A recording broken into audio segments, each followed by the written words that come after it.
Oh boy, there was a lot of news this week. Mixer is shutting down. We got a brand new trailer and gameplay video of Cyberpunk 2077. Crash Bandicoot 4 is officially on its way, and there were a lot of abuse and harassment allegations that surfaced this week. Hi, I'm James, and this is the XPpoint recap of the week.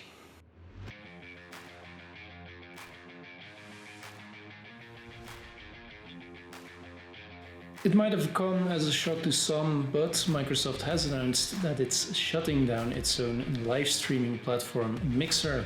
The platform that is only launched 4 years ago, at the start of 2016, will shut down completely on July 22nd. In its place, Microsoft has forged a partnership with Facebook Gaming to allow Mixer creators to transition to Facebook Gaming as smoothly as possible. The Mixer team broke the news on the Mixer blog, where they stated it became clear that the time needed to grow our own live streaming community to scale was out of measure with the visions and experiences that Microsoft and Xbox want to deliver for gamers now. So we've decided to close the operations side of Mixer and help the community transition to a new platform. Microsoft has long struggled to reach the scale needed to compete with Twitch, YouTube, and even its new partner, Facebook Gaming. In an interview with The Verge, head of Xbox Phil Spencer told, "We started pretty far behind in terms of where Mixer's monthly active viewers were compared to some of the big players out there." And he was right. If you look at some of the stats that were provided by Arsenal.gg and Stream Elements, we can see that all the live stream platforms have grown a lot when we compare the hours watched from April 2019 and April 2020. We see that almost all platforms have seen a growth of over 60%, except for Mixer, that has only seen a small increase of 0.2%. And I bet that these figures were the last nail in Mixer's coffin. The demise of Mixer also means that big streamers like Ninja and Shroud are free to return to Twitch if they want to do that. And come to think of it, there's only one big winner in this whole story, and that's Ninja. He reportedly got paid $20 to $30 million to stream exclusively on Mixer, and now he's free to go back to Twitch. A bit more of Facebook news, because the social media giant has bought developer Ready at Dawn, who you might know from The Order 1886, God of War Chains of Olympus, and Daxter, all made for PlayStation. Now the studio is a bit more known for developing VR games like Echo Arena, Echo Combat, and Lone Echo for Oculus Rift. Ready at Dawn will remain an independently operated developer under the Oculus Studios team, and they will retain all of its team members. They'll also continue to work out of their own studios in Irvine and Portland. Facebook has not yet announced what Ready at Dawn will work on after Lone Echo 2, but they did mention the studio has exciting plans for future games. EA has upset a rather large part of PC gamers when they silently announced that the PC version of FIFA 21 will be a port of the PlayStation 4 and Xbox One versions of the game, instead of the versions that will launch on the next-gen consoles. Many wonder why EA has taken this counterintuitive decision. Why wouldn't EA try and launch the best possible version of the game on PC, a platform that is widely believed to be superior to consoles? Well, according to Eurogamer, it's a simple business decision, since it's probably easier for EA to scale FIFA 21 to lower spec machines than it is to machines that are on par with the next-gen consoles. So in other words, giving PC players the scaled-down version of the game is less work and easier for EA. And I also believe that's what happened here. The other side of the story is that likely a lot of PC players are playing on older or medium-powered PCs that might struggle to run the game properly. The PlayStation 5, for example, is setting a new bar when it comes to storage speeds after all. But whatever the reason of this decision, some FIFA PC players are feeling aggrieved because their high-powered PCs won't be put to good use. Anyway, it's also worth noting that it isn't the first time EA made this kind of move. Back in 2013, EA released FIFA 14 for the PlayStation 4 and Xbox One with their then brand new Ignite engine. The PC version did not receive this treatment and got served the PlayStation 3 and Xbox 360 version of FIFA that year. It was only in 2014, with the launch of FIFA 15, that the PC version was back on par with the current consoles then anyway. And even before then, the PC version lacked some of the features found in console versions of FIFA. So this is nothing new, and maybe the PC version will be back on the same level next year for FIFA 22. CD Projekt Red has shown a bit more of Cyberpunk 2077 on Thursday.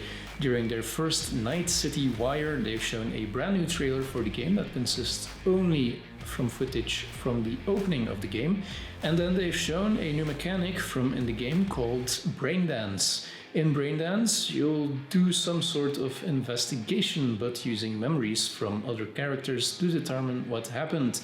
It kind of made me think of the detective mode from the Batman Arkham games, but a bit more fleshed out and a bit more difficult. CD Projekt also announced they'll release a Cyberpunk anime Netflix show that is being developed by Studio Trigger. The show will be called Cyberpunk Edge Runners and will focus on a street kid trying to survive in Night City.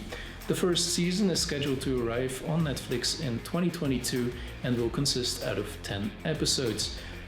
I'll link the full Night City Wire in the description below, so do take a look at this because it's really worth it. Tony Hawk Pro Skater 1 and 2 will be getting a warehouse demo on August 14th. Activision has announced that, while they also announced that Remaster will receive a few new skaters that were not in the original games. Tony Hawk Pro Skater 1 and 2 will include, in addition to those found in the original games, and I'm sorry if I mispronounce some of these names, Nija Houston, Leo Baker, Leticia Buffoni, Aori Nishimura, Lizzie Armanto, Shane O'Neill, Riley Hawk, and Tyshawn Jones. Tony Hawk Pro Skater 1 and 2 will be released on the PlayStation 4, Xbox One and PC on September 4th. Those who pre-ordered the game will gain access to the demo on August 14th, although that date is subject to change. Square Enix has confirmed that Xbox One and PlayStation 4 players will be able to upgrade their current-gen versions of Marvel's Avengers to the next-gen versions. And as a bonus, all of your save files and player profiles will be ported over to the next-gen console. Marvel's Avengers will launch September 4th on PlayStation 4, Xbox One and PC. I've talked about it last week and now it's official. Crash Bandicoot 4 It's About Time was unveiled on Monday. Aside from the remasters, it's the first new Crash Bandicoot game since 2010. And, as the number and the title suggest, it's a direct sequel to the Naughty Dog's original trilogy.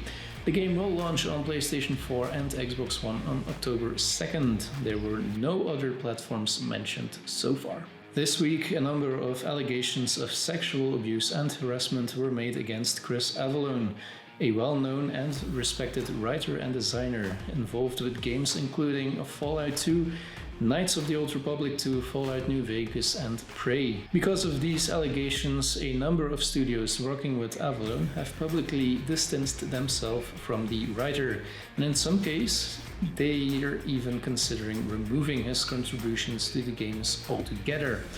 Publisher Paradox told Gamasutra that Avellone briefly worked with the Vampire the Masquerade Bloodlines 2 writing team early in the development of the game, but that none of his contributions remain in this game. Techland, where Chris also had a consulting role in the development of Dying Light 2, has also put an end to their cooperation, stating that we treat matters of sexual harassment and disrespect with utmost care and have no tolerance for such behaviors. It applies to both our employees as well as external consultants, Chris among them. This is why, together with Chris Avellone, we've decided to end our cooperation. Avellone has already acknowledged some of the allegations on his personal Twitter account. Ashraf Ismail, a creative director at Ubisoft Montreal, has announced his plans to leave the development of Assassin's Creed Valhalla behind.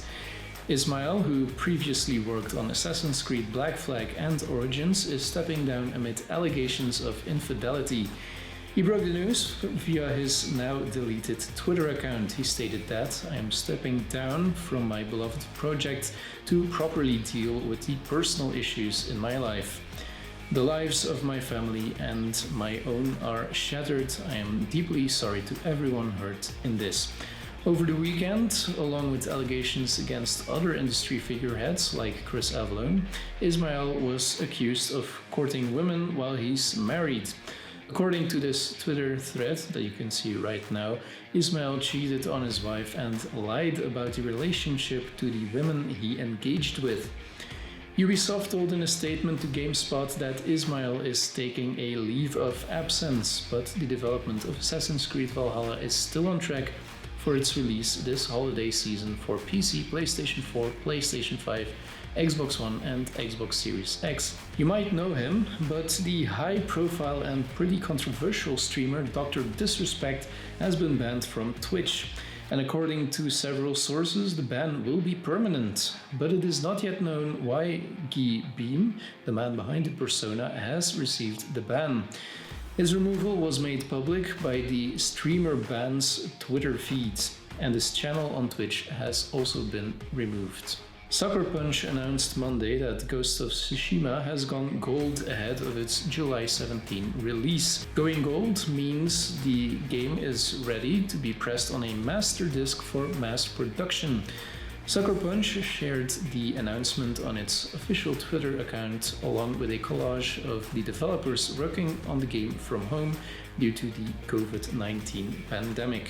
The Pokémon company announced a new game, Pokémon Unite, a multiplayer battle arena game made in partnership with Tencent. The game is a fairly traditional looking 5-on-5 MOBA for the Nintendo Switch and mobile devices. Players will be able to choose from a handful of different Pokémon that have various combat skills. The game has not been met with the great fan reception the Pokémon company had hoped for, because a lot of players don't want to play a game developed by the Chinese company Tencent, and other players simply did not want a League of Legends clone with a Pokémon skin on top of it. Let's end today's recap with the first free summer update for Animal Crossing New Horizons that will introduce a few new characters and that will open up the ocean where you'll be able to swim, dive and collect new sea creatures that you'll be able to donate to the museum or sell them. To top it all off, there will be brand new DIY recipes introduced as well. The free update will come to your Nintendo Switch July 3rd. And that's all the news I've got for you this week, so be sure to return next week for more news. If you like this video, please remember to hit those like and subscribe buttons. Thank you for watching and I'll see you next week. But don't leave just yet, because since this is the last recap of this month, we'll now look ahead to the biggest game releases of July 2020.